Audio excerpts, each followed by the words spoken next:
KD and Kyrie are out of the playoffs. They lose Game 4 to the Celtics at home, 116 to 112. The dream is over. They will not be competing for a championship this year. And the Celtics move on. Most likely they're going to play the Bucks in the next series. That's going to be amazing. Also, Carlos Alcaraz breaks into the top 10 at just the age of 18 years old. He defeats Carano in the Barcelona final, where he showed his class, defeating him 6-3, 6-2. Like I said, 18 years old, he's already in the top 10. There's not enough good things could be said about Alcaraz. Rublev defeats Djokovic in his home tournament, defeating him in the Serbian Open. And they went the distance, 3 sets. He left him in a bagel in the last set. Djokovic still looks like he's trying to recover his stamina and his endurance. We'll see how ready he is for the French Open next month. Wimbledon bans Russian players and Belarusian players from its tournament this year. A lot of mixed emotions, it's a mixed bag. It's been, there's a lot of people on both sides of the ban, and I'm gonna give my thoughts on that. Deebo Samuel is rumored to be traded from the 49ers. It seems that he's holding out for a new contract, or he just wants to get moved. We'll talk where he could possibly go, and if the Niners should do everything to keep him, or they should just move on. United look like they're at least 3-4 years from actually competing for the Premier League. They have Ronaldo, they have their new head coach, and Erik Ten Hag coming from Ajax, but it still looks like they need a clean house. There has to be like a limpieza. They gotta clean the whole squad, like top to bottom, for them to actually compete, because they play Liverpool, they play Arsenal, they have Chelsea next, and it just doesn't look like they could compete on the pitch with those bigger teams. And Arsenal, they're turning it around. They're not per se a big team right now, but they still, took it to them, beat them pretty convincingly. But all of that on this episode of the Hard to Handle Sports Podcast. Let's get started. The Boston Celtics defeat the Nets 116 to 112 in Game 4. They did complete the sweep. The Nets are not going to be fighting for the championship. A lot of hype. Kevin Durant, Harden, Kyrie at the beginning of the season. Who's going to stop them? Well, the vaccine kind of, put a dent on that. The mandates and all that stuff in New York just couldn't allow Kyrie to play with them at all. Then he was able to, be a part-time player. Then obviously Harden was not really feeling that, was not really liking the setup. He wanted to get out of there. He kind of gave up on the team. Whole drama, one of the storylines of the season was Harden getting traded out of the Nets. And then they get Simmons, who, is coming back from an injury. He's dealing with this mental stuff. And a lot of people thought, okay, the Nets actually got a pretty good haul for Harden, who just wanted to leave already, who kind of gave up on the team. Nets won that trade. Once Simmons gets back from his injury, gets his mentals right, they're going to be a scary team. They still, barely managed to get into the playoffs. They were the 7th seed, so a lot of people are like, nah, their record doesn't reflect who they really are. Well, they're the only team that didn't win a game in the playoffs from all the teams that have made it. They're the only team that got swept. And KD and Kyrie had a really good game 1, and they both kind of struggled game 2 and 3. KD did pretty good today, 39 points, not the best shooting splits. Kyrie Irving, 20 points, struggled again. Seth Curry did his thing with 23 points, and it did look like the refs, I'm not trying to say that they got bought out or there's some other stuff going on over there, but it did definitely felt like the whistle was in the Nets' favor. They were playing at home, and it was an elimination game, so I could see why they might feel the pressure to give the Nets the calls. But there was a lot of, ticky-tacky fouls that were called against the Celtics. Jason Tatum got ejected from the game, or picked up his 6th foul with 2 minutes left in the game, and that foul was bro, there's no way you call that in this stage of the game. That didn't even look like it was a foul on Jason Tatum. It honestly looked like Dragic took out his legs, and then Tatum fell backwards because Dragic took his legs from under him. I don't know. It was just, there was a lot of calls. There was some offensive over the back called on Horford on another possession where it's okay, are we really just trying to give the Nets possessions and we're trying to foul out the Celtics best player? Like it just looks sus. Watching it real time, it looked very sus. It's like, all right, are these refs really trying to extend this series? They're trying to make it go back to Boston. And the Celtics, who did have a 15-point lead towards the end of the third quarter, held on strong. There was moments in that fourth quarter where the Nets would go like on a 7-0 run, 8-0 run, cut it to 5, they cut it to 4, they even cut it to 3. They might have even tied it at one point, but the Celtics always had an answer. The Nets never took the lead, and my memory is a little foggy. I don't know if they actually tied the game or if they just got it like one or 2 points, but every time it just got super close. I know they never took the lead, but every time they got close to tying it or to cutting the lead to 1 or 2, 3 points, the Celtics would always find a way. If they'll find a 3, push it to 2 possession game. They would find like a little 2-pointer, 3-pointer to steal the ball, tighten on defense, and they would push the lead back to like back to double digits. It felt like for the most part of the fourth quarter, it was the Nets going on a run and the Celtics responding to pushing the lead back to 9 or 10 points. And then there was a moment in the fourth quarter where they were just trading threes like back to back. I think Tatum was on the bench at that point, just getting his rest. And I think Curry was getting some threes. Patty Mills was getting some threes. I think Horford got a 3. Marcus Smart got a 3 during that run. And that was really entertaining basketball, just letting it fly. Nets trying to hold on at home, trying to extend the series. It wasn't KD and Kyrie at that point in the game. It was the other players keeping them in it, and Tatum was in the bench at that point. So it was just people were contributing. It was a good game. It was a good moment in the game. But like I said, the Celtics always looked like they had an answer, and in the end, they're the deeper team. They're obviously the better roster. And KD and Kyrie left a lot to be desired in this series, and even in this game, especially Kyrie. He could have been more aggressive. I don't know if he's tired. When he was a part-time player, he was amazing. He was always the freshest player on the court.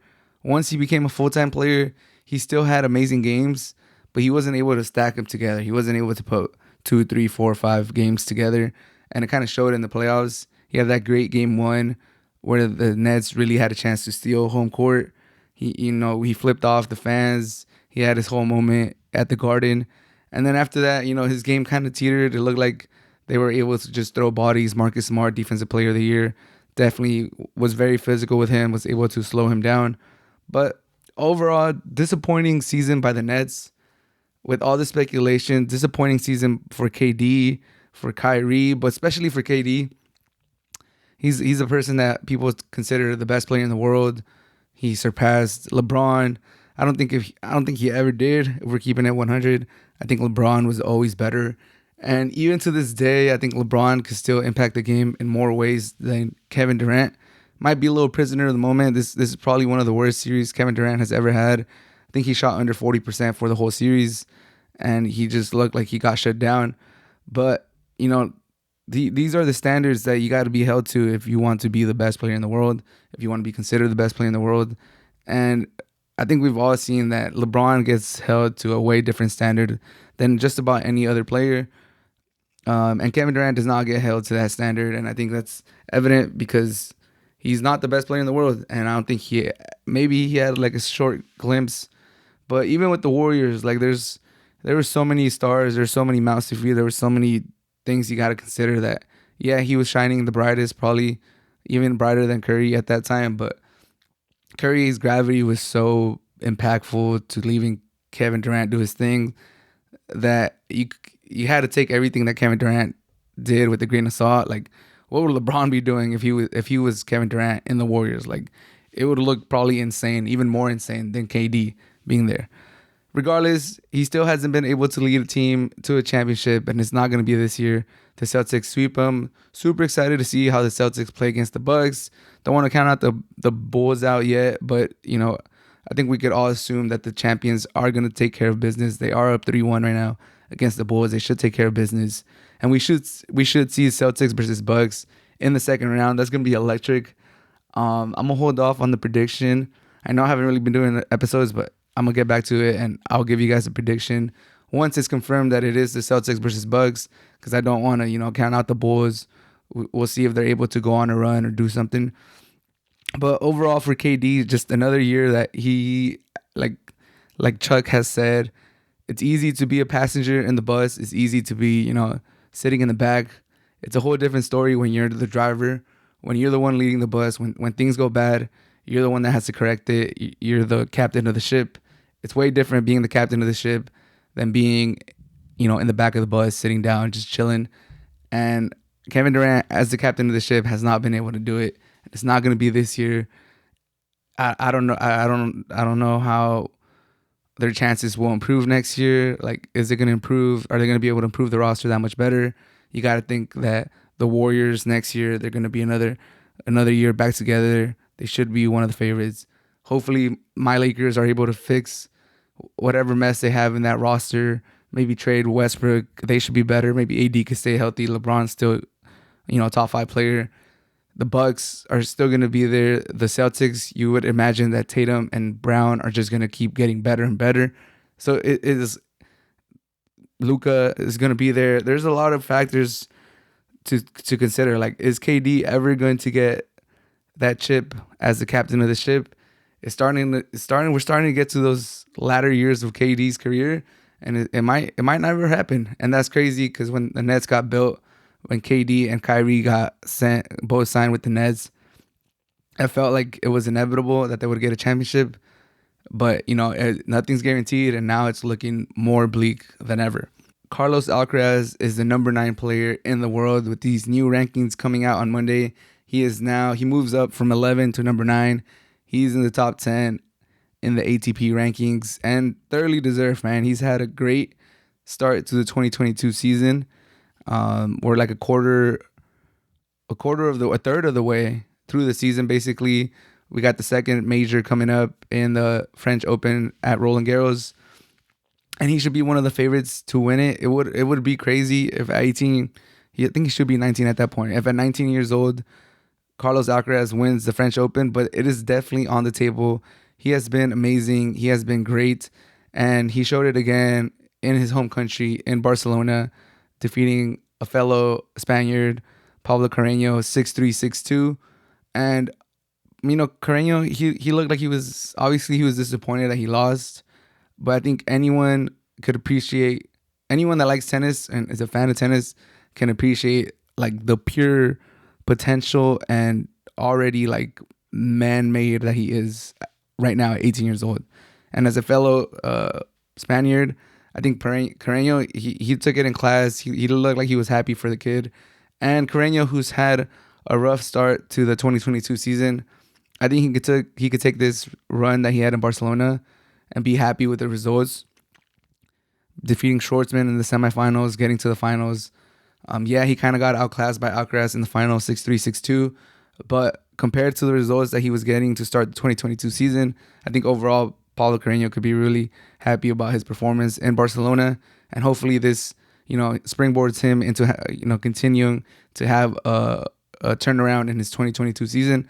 But as far as Carlos Alcaraz, man, this guy's ridiculous. Every time I watch him play, it's just like, damn, this guy's a monster. I was surprised that he lost so early at Monte Carlo, and maybe it was fatigue. He had just gone to the final he had gone to the semifinals of Indian Wells, and then he won the Miami Open. So he had been playing a lot of tennis. He was coming from a real high of winning the Miami Open. So it was like, it could have been just fatigue. It could have been, someone caught him on a lull at the beginning of Monte Carlos. But people were already kind of starting to jump ship because he was like the third favorite of French Open behind Djokovic and Nadal. Like, that was like a lot of betting people's pick, Carlos Alcaraz. So for him to lose in the early rounds of Monte Carlo, it was like, okay, like, should we pump the brakes on Carlos Alcaraz? There's a lot of people are like, damn, you guys were getting him way overhyped. Like, yeah, he has had a good start to the season, but like, hold your horses. Like, nothing's guaranteed in this world. There's a lot of people jumping off ship. I saw it on Twitter. I'm on tennis Twitter, so I noticed like this stuff. And I was surprised that he lost so early, especially because he was one of my picks to make it far in that tournament. But he bounced back. Like, this kid has a lot of character, and he showed it in the Barcelona Open, just playing some great tennis, displaying that super powerful forehand, those drop shots. Every time I watch Carlos Alcaraz play, I'm like, damn, I need to develop my drop shots because they are so silky and they're so sick when Carlos Alcaraz does it. When he's getting in a forehand battle, backhand battle, long rally, everyone's on their toes, everyone's on the baseline, just trying to keep up with each other's rally, and Carlos Alcaraz just hits a beautiful drop shot, and you're just like, wow, what he disguised this so well, and he just ended that long ass rally with this beautiful drop shot. There's so much to like about Carlos Alcaraz. He looks like such a humble kid. He looks like he has his head on straight, and I'm just happy for him. Top 10 already, still 18 years old, number 9. Zverev said that he could see Carlos Alcaraz breaking into the top 10 by 2024. Way off, dude. 2022, he's already top 10. And if he wins French Open and just continues to have a great 2022, there's no reason he can't push for top 3 by the end of the season. Number one's like that. I wouldn't put it past him. I don't want to put those huge expectations on him, but he's definitely having that great of a season where you could just be like, dude, the sky's the limit for this guy. Like, he might just win the French Open and go far in Wimbledon and go far in the U.S. Open and just keep climbing those rankings. But overall, Barcelona Open was a great tournament. Thoroughly enjoyed it. There's a lot of people that hate on the clay season. It's not real tennis. It's long rallies. Clay season has been a great. I've had a great time watching the start of the clay season. Super pumped up for French Open. Madrid Open is coming up next. April 26th. Starts tomorrow, actually. Qualifier starts tomorrow, and then the main draw starts on Monday. Super pumped up for that. That's another great clay tournament. So the clay swing, it's in full stride at this point. Carlos Alcaraz wins the Barcelona Open after a semi letdown at Monte Carlo. Bounces back. He's now the number 9 player. The sky's the limit. What do you guys think? Can he win French Open? It's Nadal. If he comes back, obviously Djokovic is struggling with form. We'll talk about him right now. But I think Carlos Alcaraz should be considered one of the favorites for the French Open, and we'll see how he does in the Madrid Open. And, that should really tell us more of if he could potentially win the French Open. But overall, got to give it up for Carlos Alcaraz. Great performance in Barcelona, winning in his home country, cracking the top 10. Still 18 years old. The sky's the limit for this kid. I'm super happy for him. Rublev defeats Djokovic in his home country in the final of the Serbia Open. 6-2, 7-6, 6-0. Leaves him in a bagel in the last set. Just completely seemed to wear out Djokovic at the end. Congratulations to Rublev. He's had a pretty good season so far. He's won, I believe this is his second or third title. And after, flaming out of the Miami Open the way he did, losing to Kyrgios, I thought, his season might teeter a little bit. He might lose his mentals a little bit. He's obviously, back in form. Clay season's doing him good. Defeating Djokovic in his home country, showing up, playing with class. Great stuff by Rublev. 6-2, 7-7, 7-6, 6-0. Like, the fact that he bageled Djokovic, I don't care if Djokovic is not in his best form. Obviously, it doesn't look like Djokovic is in the best shape of his life. It looks like he's still recovering. He did mention that a recent illness is likely behind recovery taking longer than it usually does. It could be also age. Obviously, Djokovic is 34 years old, approaching 35. Age with illness is never a good mix. But that doesn't take anything away from Rublev defeating Djokovic, having a great tournament, winning another 250. It's always hard. It's obviously 250s are not the hardest tournaments to win, but when Djokovic is playing in the draw and it's in Serbia, obviously Djokovic is going to have extra motivation to win it. Obviously, Djokovic hasn't had the best season. He hasn't been able to play in many tournaments, and he's been getting upset more than usual. He's losing. He's not, he doesn't have the best record. I think Djokovic really wanted to win this to really kickstart his 2022 season, win it for his home fans, win it in his home country after being deported, being detained in Australia, being, he probably thinks he's being treated unfairly in other countries. He's not getting the benefit of the doubt. You got other countries' government, conspiring against him. That's probably what he's been thinking. Now he's at home country, home soil, in front of home fans. I'm pretty sure Djokovic really wanted this, even if it's just a 250 event. He's lobbying to make the Serbian Open a 500 event next year. We'll see how that goes. So I'm saying, I don't want to take anything away from Rublev. I know a lot of people are putting excuses for Djokovic. He's not fit. He hasn't been playing. He's out of rhythm. He's coming back from an illness. Yeah, but he's still, he still made the final. And Rublev still bageled him in the last set. So congratulations to Rublev. Rublev, honestly, I'm a fan of Rublev. I've said this numerous times. I saw him at the San Diego Open. He was the highest seed at the San Diego Open. He was ranked number 5 at that point. I believe he's number 8 right now. He was ranked number 5 at that point. Highest seeded player in the San Diego Open. And he was like the most class act, just humblest player there. He stayed the longest to sign stuff. He was the most available for media. He was just the friendliest guy there. He seems like he's a great guy. So I'm always going to root for Rublev. I was able to see him up close and personal at Indian Wells again. So I'm excited for Rublev. I'm happy for him. And, I hope he has a great season. And it does sadden me that Rublev won't be able to play in the Wimbledon, which should transition me to my next topic.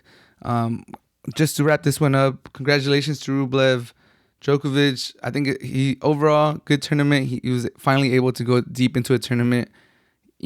I'm sure his stamina and his endurance and all that stuff is going to get better the more he plays. There's nothing just like, game time, game experience.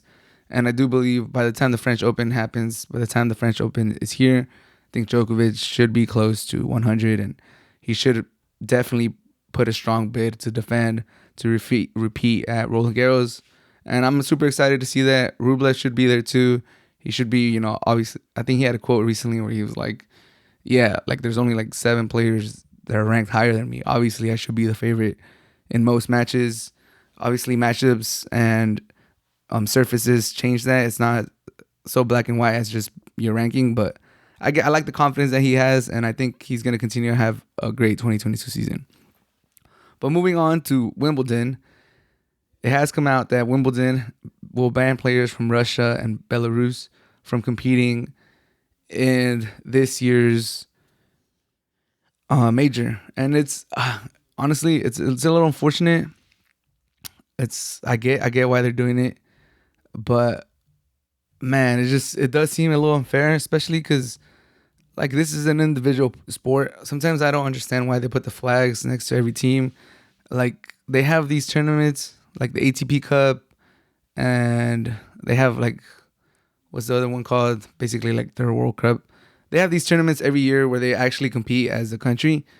So I think that's when you should maybe ban, if you want to do those bans, like ban Russia from, the ATP Cup and all that other stuff, where you actually compete as a country, and you have like Spain versus, whatever, Serbia or whatever. I know Canada just won the ATP Cup. Like ban them from those. But Wimbledon and all that stuff, it just feels like attaching the country to that player sometimes is like, it's too much. Like they're literally just competing as themselves, as their own individual players. They got coaches from different parts of the world. Like their player box is filled with different personalities and coaches and friends from all over the place. So I could see why they're doing it, but it also seems a little unfair, and it seems like not everyone's getting treated the same. I know maybe the Western side of the world gets the benefit of the doubt because, the U.S. has definitely done some stuff that's not, looked upon so good. Like the U.S. should U.S. players have been banned and kicked out from previous Wimbledons and previous majors. Like if you were to look at it just black and white, then yes. So now to do that to Russia and Rublev, Medvedev, they spoken out against the war too. Like I think Rublev was the first one to do it in Dubai, I believe. Dubai Open earlier this year after a win. It's customary for players to write on the camera that's like, recording them when they're doing their post-game speech. He walked up to that and wrote "No war, please," and it was like a great moment. And then other players followed through and they kind of commented something similar. But I do remember my boy Rublev being the first one to do it. And like I said, Rublev, man, he's a great guy. Like I personally met him in the San Diego Open. I've seen him. I've seen interviews of him. I've seen those videos on tennis TV on YouTube. He just looks like the humblest, like down to earth tennis player. And just because he's from Russia, and Russia's doing these atrocities in Ukraine, and obviously, like, it doesn't seem like the players are behind it and they don't support it at all. But they got to be careful with what they say because, they don't want to have repercussions from the Russian government if they like speak super bad about him. They got families still living at home. Not everyone's like moved out of the country. Not everyone has the luxury of traveling all over the world and not being necessarily in Russia. So they know, like, they can't just fully condemn Russia because they might face repercussions. They might put their family in danger, and we don't want that to happen either. But they have spoken out about it, so I feel bad for them. I think Djokovic had a good quote saying, like, he was a child of War II, which was in Serbia. Serbia went through it too. And sports is supposed to be an outlet. It's supposed to be something that keeps us away from thinking of that. But like I said, I do understand why they would want to maybe ban players from Russia just to send a message, maybe try to get something done. I don't know. But it does seem a little like not everyone's being treated freely. Like, the U.S. has definitely been like, it's been its fair share of bad stuff. Let's just put it back. Like, to keep it simple, the U.S. has definitely done its bad stuff too. So, like, should U.S. players have been banned before? I don't know. Where do you draw the line? Who decides like what's like really bad and what's not really bad? I don't know. I just feel I'm a fan of Rublev. That's probably why it's bothering me so much. Like, I'm a fan of Rublev. I would have liked to seen him compete in Wimbledon. But now there's a lot of speculation. Like, ATP seems to not agree with what Wimbledon is doing. And like the whole tennis system doesn't have like one governing body. So it's confusing to get like, not everyone's on the same page. And it's showing up again right now. Because Wimbledon is banning Russian players. But ATP, the one that like that's the system that we use. That's how we give ranking points. They don't seem to be agreeing with Wimbledon. So now they're kind of threatening to take the points away from Wimbledon, which would basically make Wimbledon just a amateur. Like, it would just be something for fun. Like, it would just to keep a status. Like, Wimbledon will obviously always have status, but if the players are not getting rewarded for playing there, and they won't get the 2,000 plus points that you usually get for winning, or for winning a major, like, then what's the point? It just becomes like a big pickup game. We'll see how it plays out. I could definitely see Wimbledon, retracting this, like, just getting so much backlash, and that they like just let them play, kind of like how Russia was able to play in the Olympics as like, Sporting Republic of Russia, Sporting or something like that. Whatever they played at in the Winter Olympics or the Summer Olympics too, where they were the Russian Committee of Sports or something like that.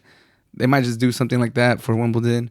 I could see that happening. Just, all right, you can't play representing Russia or Belarus. You gotta be like some committee or something. I don't know. I don't have the solution. I'm curious to see how it plays out. Like I said, ATP does not seem to agree with Wimbledon. Wimbledon seems to have made up their mind. I don't know. I hope to see my boy Rublev in Wimbledon. That would be fun. I like Rublev. That's pretty much who I'm fighting for. I'm sticking my neck for. Not Kachanov. He's cool. Medvedev. He's a personality. Obviously, he's the number 2 player in the world. It'd be great to have him there too. There's other Russians and Belarusian players that, we would be happy to see at Wimbledon. But I think the thing that just probably has ticked me off a little bit is that my boy Rublev, who I know is a great person, is not going to be able to play. He spoke out against the war. He's still getting punished. Like, whatever. It is what it is. Will Deebo Samuel get traded away from the 49ers? Great wide receiver. It seems crazy that like he would get moved after his breakout season. 1,400 receiving yards. I think like 600 rushing yards. He damn near had 2K. He might have had 2K all-purpose yards. He's awaiting a big contract. He probably saw the explosion of wide receiver contracts. He saw what Christian Kirk got with the Jaguars. He saw what, DeAndre Hopkins is already getting paid, what Tyreek Hill got paid, what Devontae Adams got paid. And he's like, bro, I need to get me some of that money. Like, and it was also reported that he just wants to be like a full-time wide receiver. He's not really with that running stuff. Like he seems himself as just a out and out wide receiver, which I could see, it's like, bro, I'm just a number one. Like just give me my routes and just treat me like a wide receiver. But he did he's done what a lot of new professional players are doing. They take to social media, they take any pictures that are associated with the team, any tags, they take them all down and they just go like neutral. And that's kind of what set off people saying like, oh damn, does he want out of the 49ers? And it's like that was the first domino that fell, and then it came out that he does want to leave the 49ers. And there's videos like on Twitter and like on the internet about him reacting to some signs about him coming back to SF, and he's kind of basically saying like, nope, I'm not coming back. But like, what could they realistically get back, and should they do it? Like, I'm reading articles and it's saying that they want 2 first rounders for Deebo Samuel, which would be great for them because they did just give out 3 first rounders for Trey Lance. So they basically, be getting them back. And it seems like Trey Lance is kind of struggling to get his footing in the NFL from the games that we saw last year. And just the fact that no one's really come out and said like, yeah, he's a quarterback for next year, but there hasn't been reports saying like, oh man, they're super stoked about having him as their quarterback and like they're not going to look anywhere else to bring in like, Tom Brady, Aaron Rodgers. There was rumors that they wanted him. Obviously, those are 2 all-time greats, so you wouldn't necessarily pass up on them, even though they did kind of pass up on Brady when he left the Patriots. Regardless of the point, no one's really super stoked about Trey Lance. Obviously, he has a bunch of potential, and he might turn out to be the real deal. But, you could argue that they got to keep Deebo Samuel so that their investment with Trey Lance pays off. Like, you don't give up 3 first-round picks for Trey Lance, and you don't try to give as many weapons as you can have. You gotta keep Debo, Ayuk. You gotta have Kittle. You gotta, give him a running game. You gotta just try to surround him with as much talent as you can, so he has the best chance of succeeding and making those 3 first-round picks worth it. But you might also look at it from the other side of the coin, like, damn, we did kind of give up a lot for him. Like, what if he doesn't pan out? Even with Deebo Samuel, like, we just lost out 3 first-round picks. That's going to set us back for a while. This team is kind of ready to win right now. If we flip Deebo for 2 first-round picks, and then maybe we could get a veteran quarterback next offseason, like, it seems like quarterbacks are moving more than ever. Get 2 first-round picks. Maybe keep Garoppolo this year, or give Trey Lance a year to play, prove himself. If it doesn't work out, we could use those 2 first-round picks next year.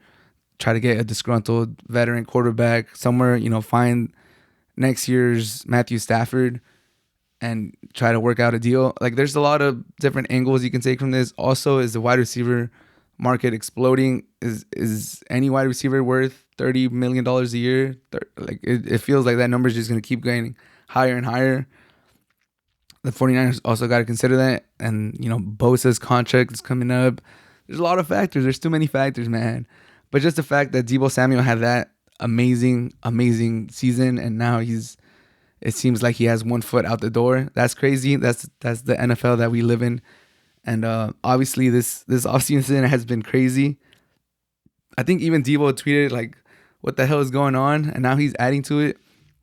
So it's just like, this offseason has been ridiculous. We are now in draft week. I think the draft is this week, so I'm very pumped up about that. We'll see how and what surprises happen. The closer we get to draft day, the more likely some trade is gonna happen. So you gotta keep your eyes open for a Deebo Samuel. You gotta turn on those notifications to all those NFL insiders. What do you guys think? Is he gonna go somewhere? They're saying Debo? I'm hearing Debo to like the Packers. How insane would Debo to the Packers be, or even the Bengals? Like how insane would the Bengals be if they add Debo? Like that'd just be ridiculous. Like there's so many teams that could potentially trade for him, and it would just completely change the landscape of the division, the conference that they're in. Like it would just make that team so much better, especially because now in the NFL it seems like you just need to have a lot of weapons. Like go 3-4 deep at wide receiver, have an explosive tight end, have 2 or 3 running backs that could do a lot of stuff, have a solid offensive line. That's how it feels that the NFL is going, with the Bengals having like a great stable of wide receivers, with the Buccaneers having they were like 3-4 deep at one point. It seems like everyone's just trying to stack the table. So there's definitely going to be a market for Debo. The only thing you got to stomach is, like, once you get Debo, you're going to have to, make him one of the highest paid wide receivers in the NFL. It does seem like he deserves it. He's had his breakout year. He's only 26 years old. So he should be, he still has a lot left in the tank. But we'll see where he goes. If he goes to the Packers, man, that'll be insane. I don't think they'll trade him to the Packers, though. I think they'll trade him, like, to the other conference. So if you're in the AFC, he might just end up on the Jets and regret it for the rest of his career. But we'll see how it goes. Like I said, this is definitely the craziest offseason ever, and it just keeps getting crazier. And the draft is this week, so it might get even crazier. So just be on the lookout for crazy stuff happening. Hopefully, I'm all for it. I'm super excited. 2 first-round picks for Debo, $30 million a year when you get him. I know someone's gonna bite, and I'm gonna be here to cover it. But super excited to see what happens. Wish Debo the best. Just crazy time the NFL is in right now. But what has happened to Manchester United, man? Manchester United was one storied franchise. They had Sir Alex Ferguson. Everything was good.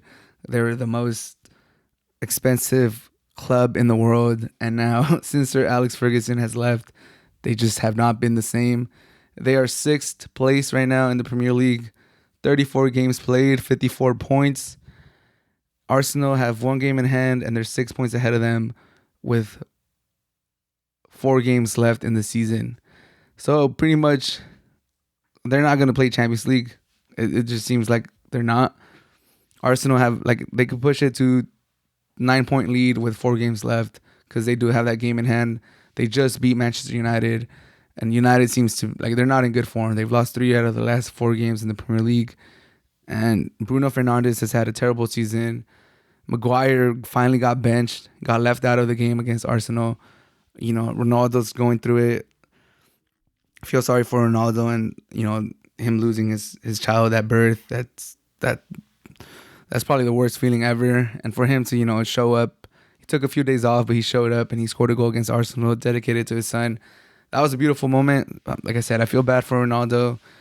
I can't even imagine what's going on with his family and inside his head, inside his heart. So just want to, my condolences to Ronaldo. But back to United, this team is just in the gutter. They have, like I said, they have not been a relevant team since Sir Alex left. They've had a couple moments where they got second, a distant second, and they've had some moments with Mourinho. But this team just looks like it's lost, dude. The team building was just done randomly. They just tried to buy some players and hope that they would work together. Bruno Fernandes, terrible season. Maguire being the most expensive defender ever. 80 million for that guy is just absurd. Pogba hasn't done anything. He's regressed.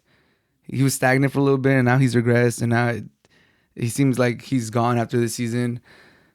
There's just so many things wrong with this club, and yeah, they have a new coach now. The Ajax head coach, Erik ten Hag, should be, the head coach next season, and he's done great things with Ajax, so he might be able to turn around. But we're looking at a 3-year project over here for Manchester United, for them to realistically be back with the Liverpools, with the Manchester Cities, competing year in and year out for the title.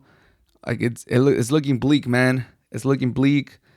And it's looking like, if they don't get it right this next time, like Ronaldo, they're saying he's gonna stay next year, but I could realistically see him going somewhere else. Like Ronaldo should always be in Champions League competing for titles. He shouldn't be in like the worst Manchester United team of all time, carrying them to a sixth place.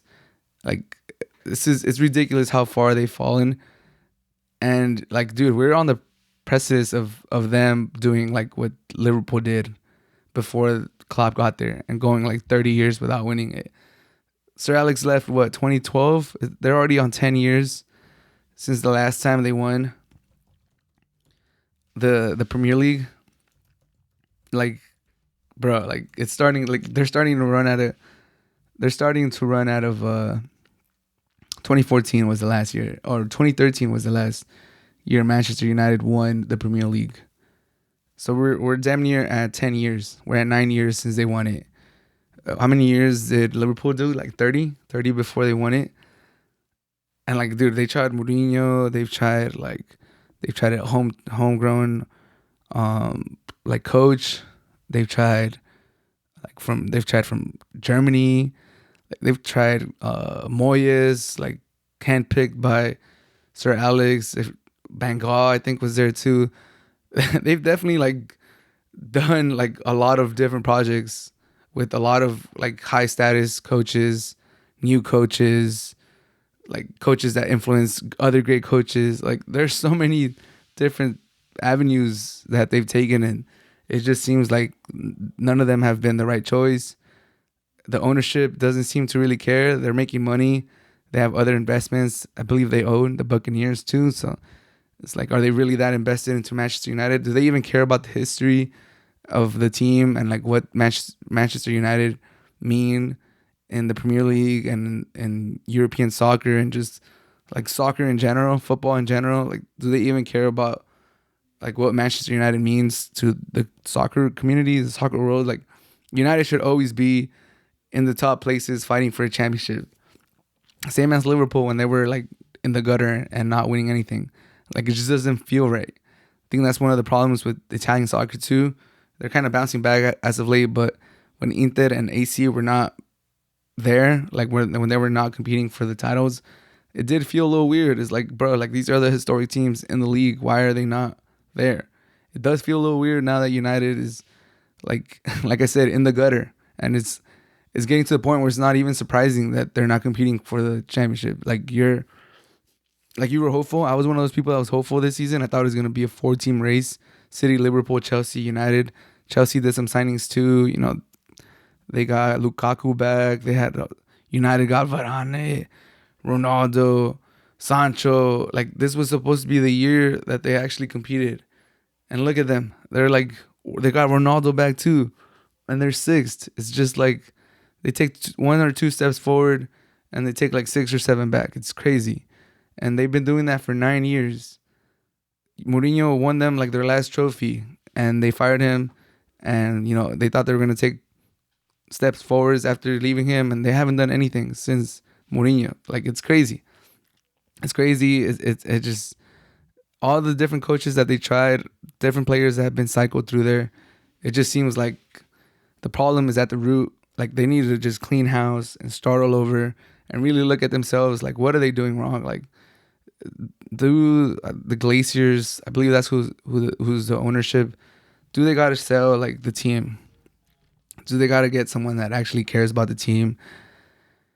Because, you know, it seems like the fans are kind of over them too. There's been a lot of protests. There's been walkouts.